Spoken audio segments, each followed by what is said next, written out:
Hello, everyone. Your host of the Jackpot Chronicles podcast is back. Hi, boys and girls. Uh, It's a tense period in the world today.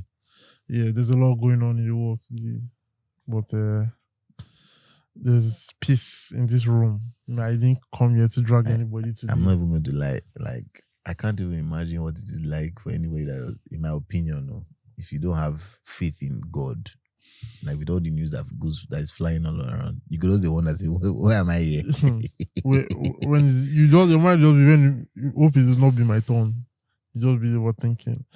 But yeah, a lot is happening right now. Especially right now as we speak. There's at this very moment. a lot of things happened over the weekend, even right until now. You know, countries that we didn't think can engage. I mean, over the years we've been engaging in certain things, but you know, we thought that this kind of things would be ending during the World War I, World War II times, but you know, they are happening right now. May history no repeat itself. History looks like it repeats itself. I mean, the US has been moving funny since last year, you know. I mean, the thing they did, let's even start from December when they threw tomahawks into Nigeria, Sokoto, and then they did the thing with the Venezuelan president some months ago or some weeks ago. Are they moving somehow, or are they just strategically repositioning themselves and letting everybody know that they are the boss? But everybody has always known they're the boss now. So, like, they don't need to be doing... Sometimes you need to remind people. So, it's a reminder. Sometimes you need to let people know that...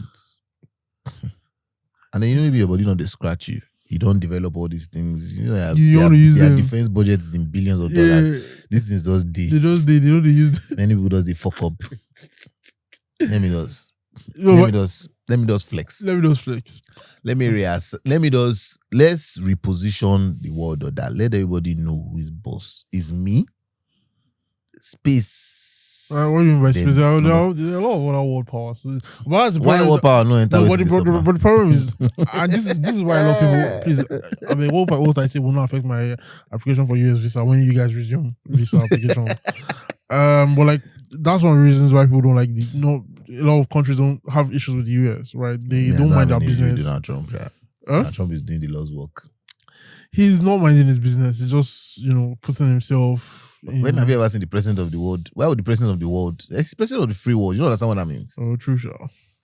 He's not just the but if president. you're gonna be, my issue is if you're gonna be prying into other people's businesses, then why do you have issues with people from those countries coming in to your?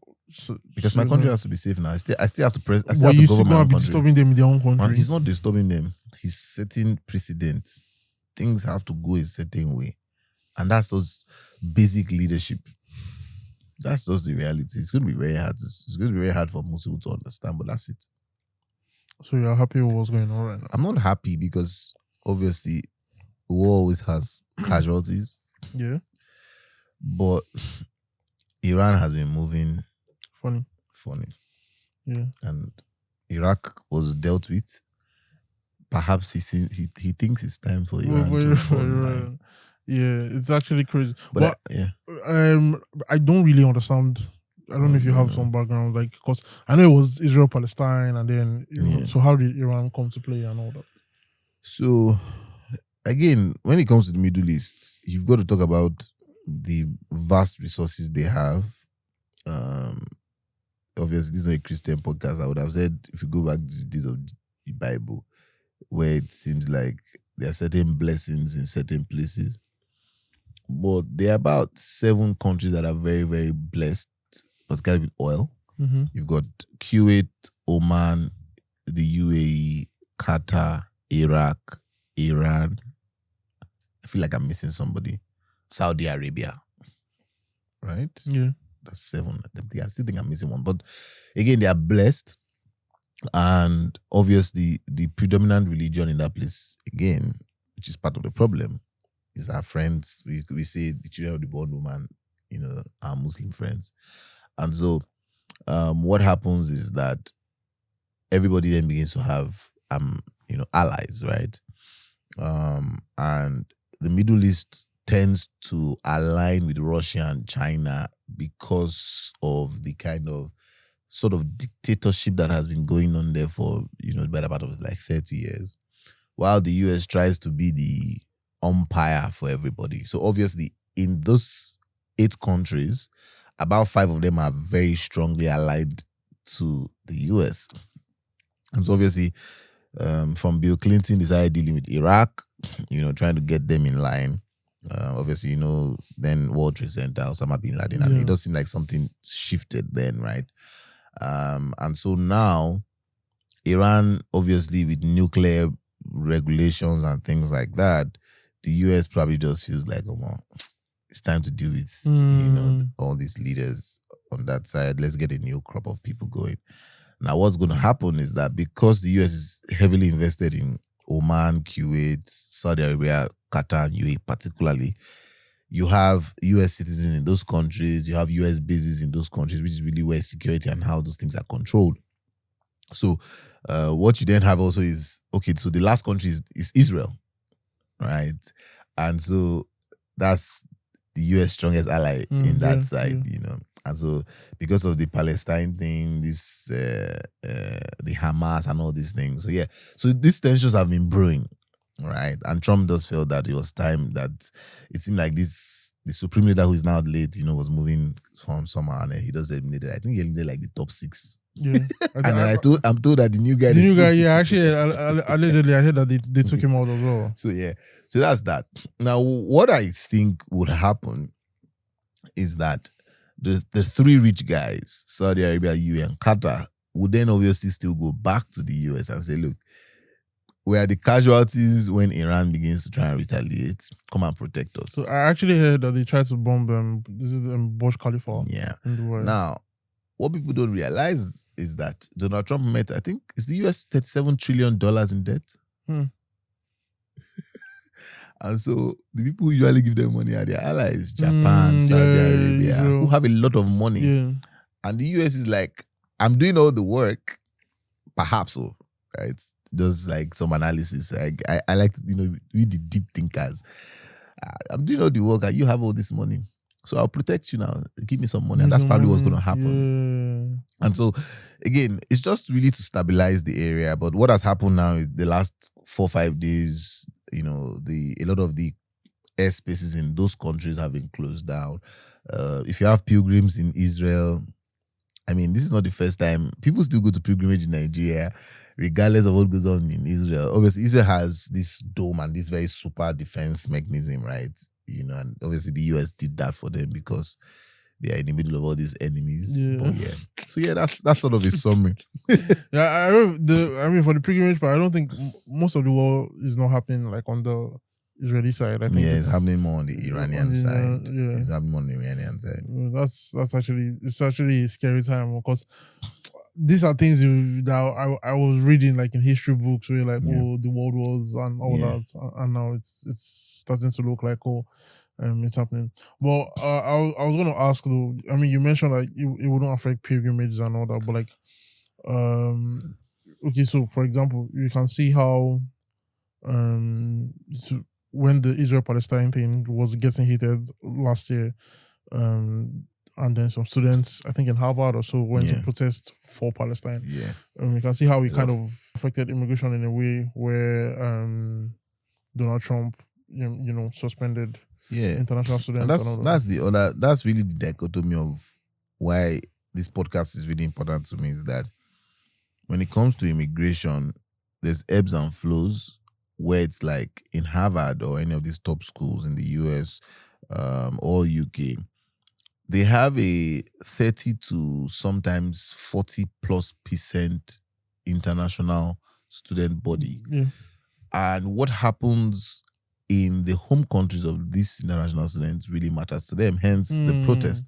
And in the US, who encourage the best minds from every country to come into the US, you will get that, right? So a lot of these universities had this protest, right? Obviously, we had the same thing with Black Lives Matter, right? It wasn't just about the color of your skin, but it was about what was going on. Everybody was involved, And so this Israel-Palestine thing is a very interesting thing because everybody's going to have an opinion. The Christians are going to have an opinion. Even though everybody says that the Israel of now is not the same Israel of before. Yeah. But ultimately, the most important thing is that it's human lives. And now the problem that we have is that a lot of the guys on the other side, they don't really care about the value of human life. It's clear, like they are prepared to die.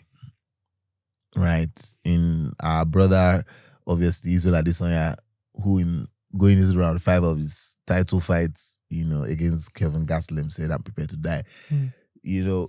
Something happens to your mind when you can strap a bomb to yourself and say these words and just blow up people, just kill people, young women, young babies, and all that. And so that's really where the matter needs to start from. It shouldn't really be about Israel, Palestine, Hamas, and all these other countries. It's really the leadership that is required for us to understand that we are all human beings. Unfortunately, religion does a terrible thing of a bit of an imbalance, which is where Nigeria is today, where we are suffering because the religious leaders and politicians are one of the same, and they use it to influence our decisions, right? So that's what happens. I flash back to one of our life coaches who put a tattoo on his hand because obviously he's been going all over the world speaking about marriage and relationships, and obviously he has a large population of young people who, like you and I, if you're a believer, you have committed sin, you were born in sin, you've done the wrong things, and he's using a tattoo now to send a message to the demography of people who I believe give him the most resources, right? And he can appeal to, and rather than keep it to yourself, rather than have your convictions be personal, you have then thrown our faith into a bit of rancor. And so in the last couple of weeks as well, we have been on two different sides arguing about what I believe would only be causing Jesus to weep. The funny thing is that it even spiraled into another thing because it's not like pastor versus pastor. Because I think he went on to say an opinion that somebody's a junior pastor. Who are you? The Bible is clear. Jesus set aside his 12 disciples for little children. That says something. I'm in my 30s. When I was young, I was seeing revelations and I was laying hands on people pastors were praying for. So there has never been a hierarchy for God when it comes to our position in him. He loves each of us equally. Now, are we all called to different purposes? Yes. And in your calling, do you have a level of kidder? Yes. But ultimately, when the rubber hits the road for God, it's love. And that's the problem the world is having today. Because like it or not, Donald Trump is from this school of thought where he believes that, we have been too tolerant of things. Do you understand? The US, we are world leaders and we've been too tolerant of certain things. We need to revert back to the proper system. Because the last couple of presidents have been civil servants and career politicians. You had Biden, you had Obama, you had Bill Clinton. So he felt that it was time for us to let's rejig this system. So yeah. Yeah, speaking about Donald Trump, last year or 2 years ago, he met with the president of South Africa regarding their, they've been having issues, the white South African population and then the blacks, and he played him a tape where I think they were maltreating some whites. Like he brought the president of South Africa. I remember, it sort of embarrassed him. Yeah, exactly. And now they've just announced that they would be refugee program, creating a refugee program for white South Africans. What do you think about that? The problem in South Africa between the whites and the owners of the land precedes us.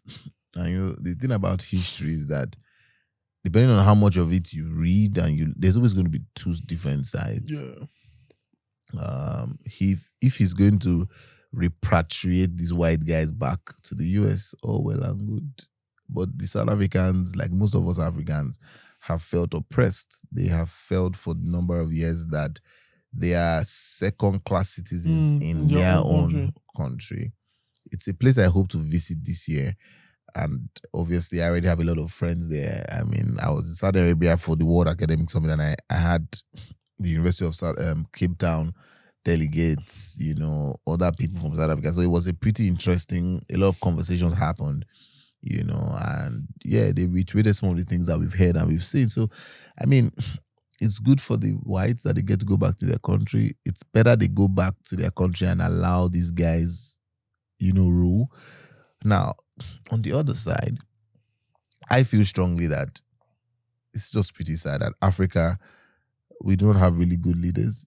And if they lose these whites in these key places in South Africa, the economy is like slightly going to nosedive. So it's always a tough, thinking about these things. I mean, what I have to say again is still my my belief or my argument that US doesn't mind their business, because most of these white guys are not even like Americans, they're Dutch, right?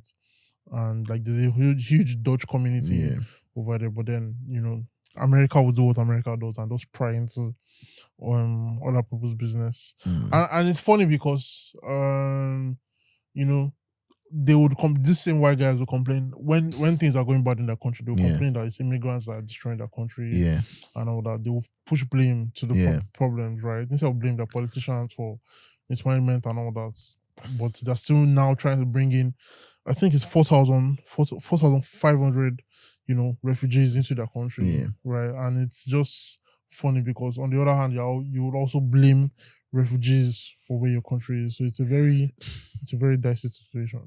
I mean, a lot of the top companies that have their African like headquarters in South Africa, there's a reason they picked South Africa. There's also a reason why Morocco, Egypt, and Rwanda are now getting a lot of these benefits.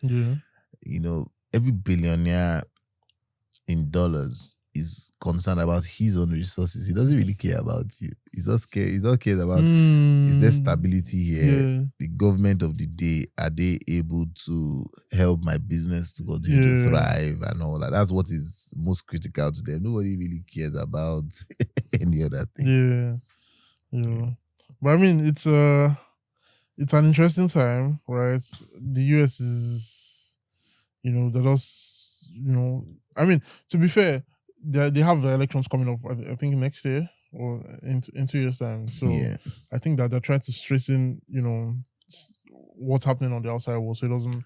So one thing that I have learned about leadership is, so Donald Trump is having his second bite at the apple. So he had the first 4 years where he sort of understood the system. And when he came in the second time, he hit the ground running. In fact, he was already saying certain things before he was sworn in again. So he doesn't really have time. He's working. And obviously he's done everything he wants to do. He's not like me that he still has sort of dreams. He's conquered everything, right? So now, as a president, he doesn't have time. I don't think he wakes up thinking that I want to visit this country just for this. I also feel like at this point he has nothing to lose. So he's just expressing all his wants and his desires. Right? So that's just really what's going on. And I mean, so you see also the Secretary of State in the US, Marco Rubio, talking about the visas. They suspended all visas for persons of countries with security concerns. They call us countries of particular concern. And we are actually a country of particular concern. I mean, just a couple of days ago, a Nigerian female footballer was kidnapped on the Abuja Benin Expressway. In Nigeria, In Nigeria. So like, why would they not call us a country of particular concern? Like, in Nigeria, let's segue a bit. Somebody said that Nigeria is safe. Just some weeks ago. Do you remember the conversation? I mean, I think Nigeria is safe. Please, but Nigeria can happen to everybody. That's still the reality. Okay, let me rejig the so what the you had a major general kidnapped and killed. Mm-hmm. Do you know who a major general is? That's what I'm saying. So you can't say Nigeria is safe. See. So the argument that everybody would have, and that's why I said everything has two sides, is that will you say today that the UAE is safe? Or Qatar is safe? Or Kuwait is safe? Or Oman? These are places that I've been to in recent months, and some of our friends, like Tolu, who is always here, he was in Oman last year, I think, as part of his trip to the Middle East. So, will you say Oman is not safe? Are they not bombing and killing now? But I mean, there's a like something is going on, right? So it's not just going on here, too. And has been. That's what I'm saying. Here, The like, Middle East it's has been happening. The Middle East has been like that for many years. But this country, when you say Middle East, like when you say Middle East, right? In terms of war, you don't think of Oman, you don't think of Kuwait. Are you not thinking about them now? Now, and that's because something has happened, right? It's the same And if thing. you get sorted, like everything might go back to normal. Things were terrible under Buhari. It's gotten a bit sorted under Tinubu. I mean, How? it's apples and apples. You think they don't kidnap in the US? Okay, here's the problem. I think let's put kidnapping aside. Let's look at banditry and terrorism, right? Yeah, it's spreading. It's spreading. It's moving, spreading, whatever. Yeah, and it's even coming close to us now. It's not reached Kwara. Something that we were thinking could never enter the south. Right? When I was young, when I'm hearing Boko Haram and all, I'm just like, oh, it's in the north. We see for you, man. We see. But now look at it's moving closer. It's moving closer and closer and closer. So it's something like, I don't think it's safe to say that Nigeria is safe. I think that it's getting this spread is crazy. It's even entering the southeast. Yeah. Right? Even parts of the south. So it's not something that should be said, right? I think that we need to hold our government accountable and not, say things. I mean, we've been trying. People have been holding them. I mean, since they bring back our girls movement to the NSAS movement, we've tried to COVID palliatives being misappropriated. Like, I mean, this is what our country is. This is why we're a country of particular concern. I mean, but do you see them opening their borders? I mean, the US. Yeah, they will. That's no. We have a good rapport with them. This is how it is. But is this the first time this is happening? No, Donald Trump did it last time too. Now, in his first term, he stopped you guys. Now. Are you serious? Yes. All visas, not just students. Yes. We are even seeing dates. Now they're even announcing you and giving you tags because of how terrible it has been. But it was the same thing in the first 10 years. So like, well, that's how these things are. In the UK, there was a 7-year period where it was impossible for Nigerians to go there because there wasn't any point. Yes, you could only go if you were very wealthy because there wasn't anything for you afterwards except you were going there like either asylum or you were doing these behind the back things where you will not have a legal paper afterwards. Like that, this is how these things have been. I think you really need to speak on that because on Friday I was trying to sell passage to someone and person was saying, oh, like the people still going, people still going. Are they not closing their borders? And Canada is not closing their borders.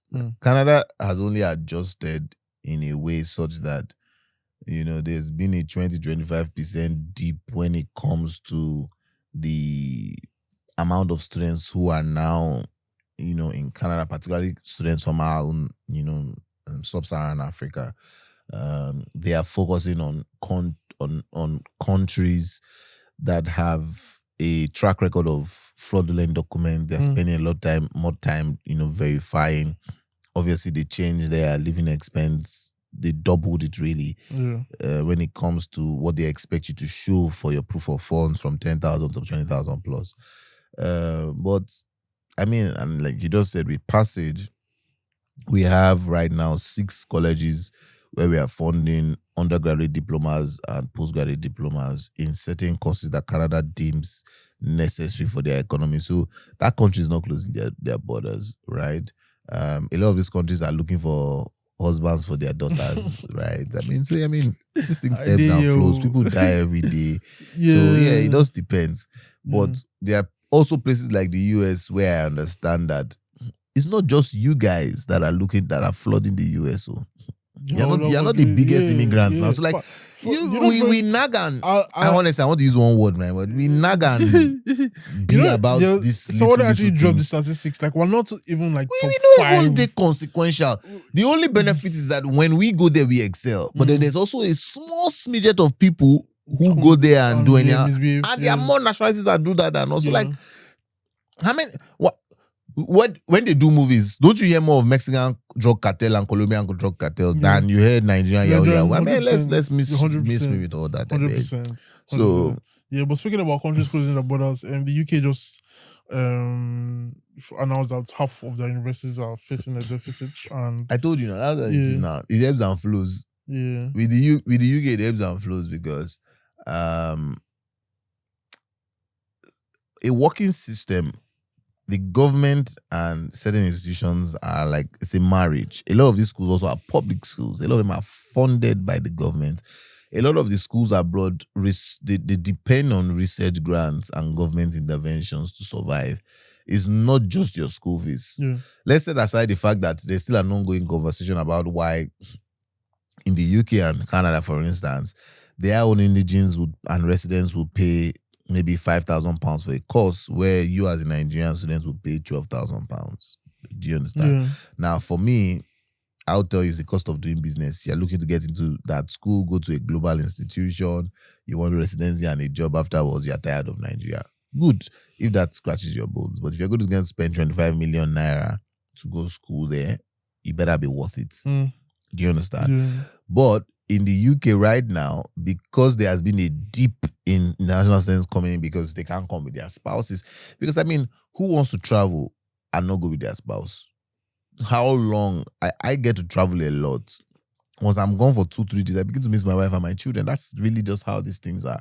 So right now, there's conversation in parliament, and obviously what's going to happen is they're going to return some of these things again. They bring us in again, then they will stop it again. They will bring one provision. So it's like a cycle. It's a cycle. This has been since before our time. It's going to continue. That's how it is.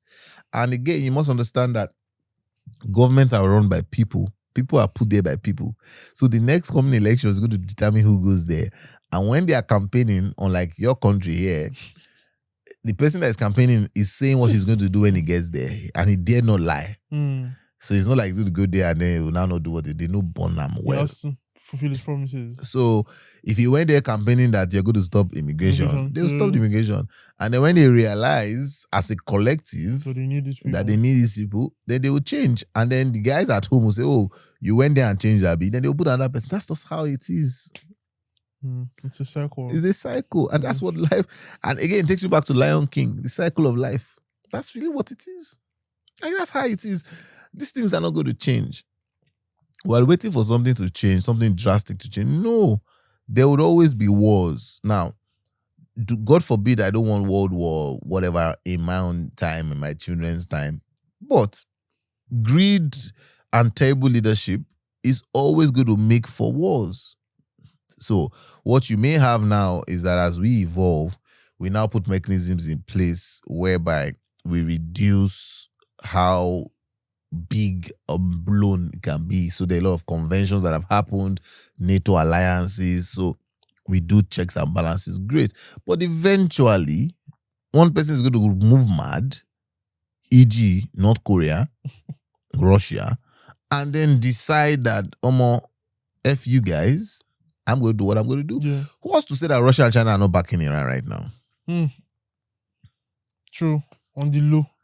And it's because they don't care about a lot of your alliances. They're not really keen on some of these things. If it affects them and it's better for their people, and that's life. We are human beings. Yeah. So interesting time, man. I mean, the UK has over the years, been immigrations here and there. I mean, to be fair, so I was speaking to a friend not so long ago. He's in the UK, and then he was talking about how a lot of these Arabs, are now they're now very dominant in some areas in the UK, even holding political offices, like all this. Who controls Apapa in Lagos? The Igbos. I mean, Igbos are Nigerians. Why be this? That's how it is. Boko, that's how it is everywhere. When I migrate, either within my country or to another person's country, I largely I'm going to migrate to a zone where there are a lot of people. I was in China last year, and there were a lot of Africans and Nigerians in the area I went to because it was an area of trade. But there's a conversation on them now enforcing their own cultures and beliefs on that place, which is where the owners of the land obviously get iffed about these things.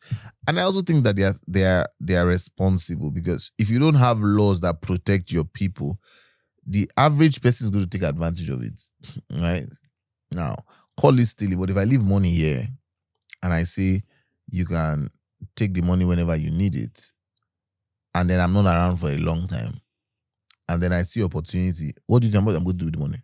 Take it. Go to take the money and use the money. I didn't steal it because you had already given me permission. Yeah. It's different for somebody who's going through the Atlantic Ocean trying to sneak into a country, right, without permission. But you gave me permission. So I'm going to do as I see fit to myself. And as I was taking the money and doing things, I found a wife. Or I brought a wife from my country. Then I had baby number 1, baby number 2. In that process, I brought my brother. My brother and I brought our cousin. Then we found another family friend from one village, really smart. And then before you know it, we're a colony of 10. Before you know, we're a colony of 50. And then we go to intermarry. And one of the best things, because obviously you don't put money there for me. We go to pop out babies every day. This is the cycle of life. So why are we surprised? In the UK, there were Polish colonies, there were Arab colonies. That's also how they were able to produce their first Muslim mayor, which they are still sort of shocked by. They're like, how did we sleep on this? But that's the reality. It even happened in New York. Yes. What's his name? Is this Zodan? What's his name? That's the reality. Now, would they kick those guys out eventually? Yes. When they wake up. I feel like they're waking up now. That's what Trump, exactly. That's what Trump is doing. Like, come on, wake up. I was seeing an interview on The Economist, and some guy was like, Trump is going to do it third term, like it or not. Did you hear so something happened some weeks ago at the White House. Yeah. So one of the people who funded his campaign, he's late now. So the guy's wife came, and so he was, introducing the wife, like in the White House. He was speaking to the press, and then she whispered in his ear that if he wants to go for a third term, she's ready to fund it. What do you mean? And I'm just like, these are the, what will I say? The fathers of democracy, speaking about, a third term. Yeah. And I mean, he didn't shun at it. Like, he didn't, like, when she said it, he was just like, yeah. I mean, let's see how that goes. And it's crazy. And then she's Israeli again. So it was just a very funny situation. But I mean, it's possible. He might actually want to go for a third term. It's actually very, very possible. And it will be very insane because, I mean, it's not what democracy stands for and all that. But, I mean, the truth is, Trump's party has always over the years been very particular about immigration. Yeah, Republicans are they are keen on that. People coming into the country, so it's not surprising. Like, I mean, now ICE is on the rampage in America. They're everywhere causing trouble and all that. Because the truth is, at the end of the day, I mean, this is what I want to say about the UK situation. I think that yes, it's good to let people come into. I mean, it's just how the world works, right? Yeah, people will migrate. Build cities in different countries, build, like you said, colonies and all that. But I feel like it should be controlled at some point, right? Because you don't want them to influence your own, cultures and beliefs. Like, I'm sorry to say, but there are countries right now that don't allow a certain group of people coming. Like, it's a no-brainer, right? If they let you come in, you're not practicing, you're not doing your things right, because they are afraid of what your culture and your beliefs might bring into their regions and countries. So I think that's what the UK is now trying to do with them tightening the. I mean, obviously, aside from the economic impact that immigration has had on the country, right? Cultures and beliefs to have also started to weigh in on their own cultures and beliefs, right? And it's really affecting them. And look, we're always in conversations, and do we need to all respect each other's cultures more? Is the onus on me as the owner of the land to set rules? Yeah. Or should there be an unspoken rule, which is that you came into my country, even though I'm treating you as one of our own, respect my culture? Or is this just how the world has been? When I always say to you guys that immigration has been since before our time, as a believer, it will continue after my time. Right? And this is how it's going to be. People are going to move. There are always going to be wars until Jesus returns. That's the solace that I have. It has been since before our time. History can show it. A lot of times, we thought of slave trade as a one-off thing. But when you're a deep thinker like me, when somebody dangles a few thousands of dollars for me to come into his country and work, and I see how they treat me, regardless of residency. What really am I doing? Yeah, what is sort of a sophisticated kind of slave trade. Let's not deceive ourselves. Branded. It's a branded kind of slave trade. But we don't want to tell ourselves the truth. Now, because the difference now is that for the slave trade, they were whipping us, they were stabbing us, they were killing us. Now it's a bit different.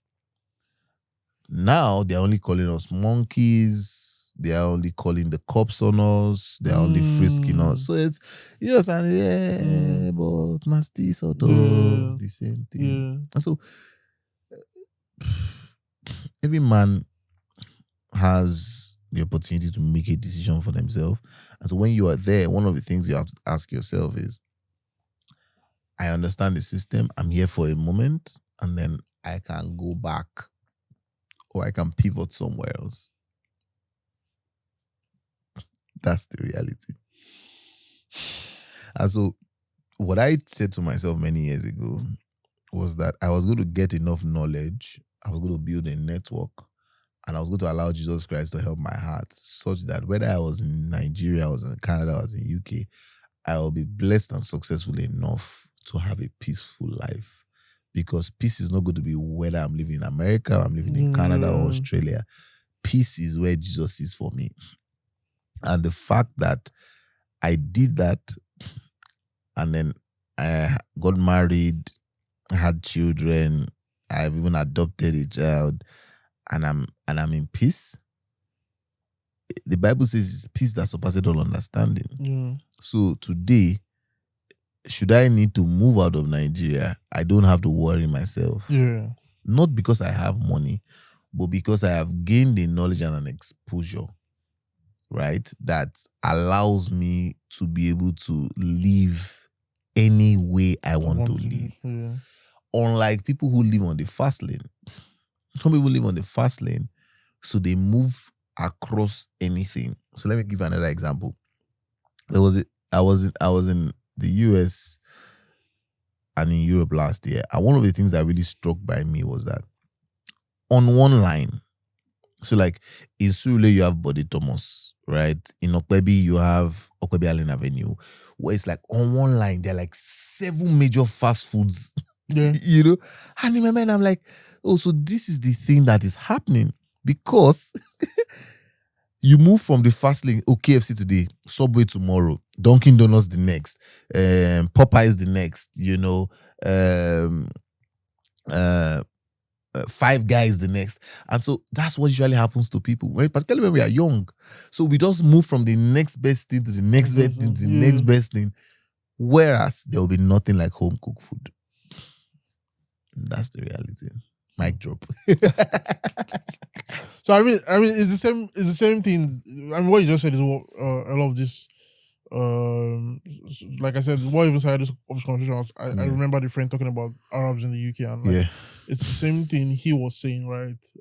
Because he himself, he's not having it easy right there. He has a sponsored job, but the company is owned by Indians, right? So what they do in this company is the Indians don't work. Right, they're just lazing around, and they not force per se, but they tell the Nigerians that, look, we could seize your sponsorship if you don't do this. So somebody will give you his own responsibility to do, right, to carry out, and tell you that if you don't do this, sorry for you, you're gonna lose your sponsorship and all that. So, and then there's now the conversation on them, you know, increasing ILR this thing to 10 years, right? And then he's just done 3 years. So he's just like, this, like you mentioned, is slavery, right? And to him, just like, oh, Popsy get this for a year, Popsy get this for a year. So why can't I just come back here, maybe run off his business, or just do this and that? And it's just the truth, because if home was working, if home is really working for you, right? Why do you need to, you know, run out and all that? Yes, there's a good part of you have to go out there to get some kind of knowledge, you know, maybe come back home, and that's something you've always preached about on this podcast, right? Go home, get the ideas, get the knowledge. Yes, there's nothing wrong. Back, but have a plan. Don't just move like the wind. Because when Trump drops his Tom Hawks and his drones, Yeah. your wind that was going like this. So let me also give you something that we're not even. Let me also tell you something that we're not even thinking about. Last year, I was saying that one of my friends who loves tourism and loves to like touristic countries off his list. I think he did Oman, Kuwait, and Qatar last year. Who go that place now after all the bombs? And now we were the plan. We will no one go walk away as Nigeria no qualify. Now this summer where you dey go? Now walk up I dey go. Now walk up I dey go.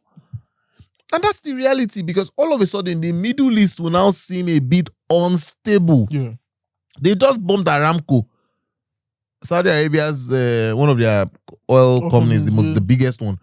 Part of their, I think one of their facilities or something like that. Are you serious? And I'm flashing back. February, January, December, November. I was there 5 months ago. I drove past. Are you serious? Yes. So I'm checking on my guys now in Saudi Arabia. Every time, like all my guys in different countries, I'm checking in on them.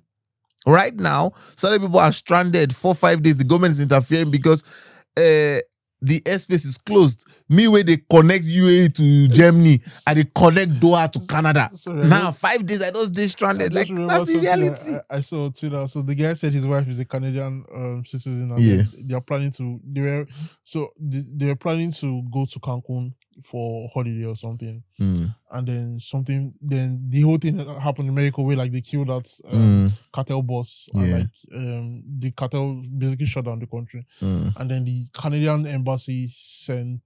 So him is just imagining because he had not moved, they had not traveled there. Yeah. But he's just saying like the Canadian embassy already sent circular that their citizens that they should start getting ready, that they're sending planes for evacuation. And he's like, his wife is a Canadian citizen, so they will definitely let her on the plane. He's not a citizen yet. Yeah. He will not have to be calling Abike Dabiri. I saw that video. That guy not fool. I saw that video. Will Nigeria really send a plane over Nigeria? Would maybe it's a month after when the whole thing has Shout out to Epis now. Epis did now. When we were stranded there, the Epis did. Epis did. Yeah. But yeah, that's the reality. That guy, I saw his video, right? I understand, but I don't agree with what he's saying. If I'm not wrong, he was talking about also doing his Canadian thing. Oh, it was the same guy. It was the same guy. They go deny you tire. They go deny you tire. It was the same guy. They go just deny you tire. I think another thing he left out was the time when he did it, right? I think at that time, because I mean he looks old, so I don't think it's a recent thing, right? Yeah. At that time, it was I would say it was easier, right? But now because of the way Canadian visa has never been easier. If you have the money or the network, you have the money or the visa. Let nobody come and be lying to you. I've been doing this for over 10 years. There is nothing that I hate more than the guys who have used content creation to make millions and then they tell people lies. Or let me put it this way. We try to paint one side, right? You don't paint the other side. Yes, you have the time, right? You're exposed, you can read, right? Yeah. You have a plan. You're smart enough. You can probably apply for a visa alone. Great, that's good. But you don't have the time. You don't have the exposure. You don't know what you want to do. You're still trying to figure out life. You're trying to figure out the resources. You don't even understand what culture shock is, right? You don't know where to go in that particular country. Reach out to Ile Education because we're going to help you. There are still companies like that. Because if not, why do you either go to KPMG and EY to file your taxes? You can do it yourself. Or why do you reach out to the lower accounting guys to do it for you? Why do you go to a doctor? Why not go do one of the herbal things or go to the pharmacy and buy the injection and trick yourself? Let's stop saying all these things. So we use these things to trend and it's cool and funny sometimes. But stop leading people astray because that's also why people get denied. Are there fake agents? Yes. Yeah. Can you do it on yourself on your own? Yes. Do you still need people's help? Yeah. Yes. Or why you no go farm? Farm, process them. Every garden you own. Process the cassava, process them to gari, then make the gari. See how it be. Let's be very honest with ourselves now. Yeah. My brother will say in one bar, have a garden at the back of your house where you have freshly tomatoes and you can use them. Yes, but why are you not planting tomato for the whole community or for your whole 1 year eating period, season in, season out? So all these conversations, yes, is it unreasonable by some people? Yes. But would you like to continue to have visa denials? If it's yes. Or even thumbs go up. or even go without a plan. Go because if you don't go with the right if you don't go the right pathway or the right course for Yes. you just end up Then you just end up spending and wasting your money. coming back here By the way, shout out to after, this cap is very special. You know why now? You just come out from wedding, a guy, you know what I'm saying? I talked about it on the episode. But that's the reality because I'm excited Valentine now. wedding. Yeah, Valentine wedding. Because my guy went to the UK. His madam, at the time, just his friend, went to the UK, right? He finished school, she finished school. Omoge Alpha, what's going on? It's a collabo. Sure you go do for me. You never ready. You know, serious. You'll be in a different talking stages every episode. We're on A now. You can't Sorry. be saying so much. It's the truth.